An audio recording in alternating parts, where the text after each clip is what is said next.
Myanmar Rakhine রাজ্যে চলমান সংঘাতের মধ্যে বাংলাদেশে পালিয়ে আসার সময় কক্সবাজারের টেকনাফ উপজেলার শাহপরীর দ্বীপ পশ্চিমপাড়া উপকূলে রোহিঙ্গাবাহী একটি নৌকা ডুবে গেছে।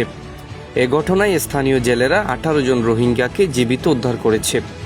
তবে নৌকায় থাকা মাজিম আল্লাহ সহ আরও 13 জন নিখোঁজ রয়েছেন বলে জানিয়েছেন স্থানীয়রা। শুক্রবার 31 জুলাই সকালে শাহপরীর দ্বীপ পশ্চিমপাড়া নৌঘাট সংলগ্ন এলাকায় এ দুর্ঘটনা ঘটে। উদ্ধার হওয়া 18 জনকে পরে বর্ডার গার্ড বাংলাদেশ বিজিবির কাছে হস্তান্তর করা হয়। সাবরাং ইউনিয়ন পরিষদের ভারপ্রাপ্ত চেয়ারম্যান আব্দুল মান্নান জানান, মিয়ানমার রাখাইন রাজ্যে সরকারি বাহিনী এবং বিদ্রোহী গোষ্ঠী আরাকান আর্মির মধ্যে চলমান সংঘাতের কারণে তারা বাংলাদেশে পালিয়ে আসার চেষ্টা করেছিলেন। এ সময় শাহপরীর দ্বীপ উপকূলে নৌকাটি ডুবে যায়। পরে স্থানীয় জেলেরা তাদের উদ্ধার করে বিজিবির হাতে হস্তান্তর করেন।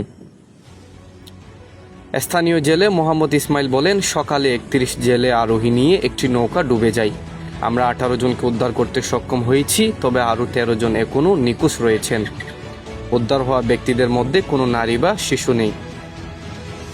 এ বিষয়ে টেকনাফ 2 বিজিবির অধিনায়ক লেফটেন্যান্ট কর্নেল হানিফুর রহমান বলেন, শাহপরীর দ্বীপ এলাকায় নৌকাডুবির ঘটনায় 18 জনকে উদ্ধার করা হয়েছে। তারা বর্তমানে বিজিবির হেফাজতে রয়েছেন।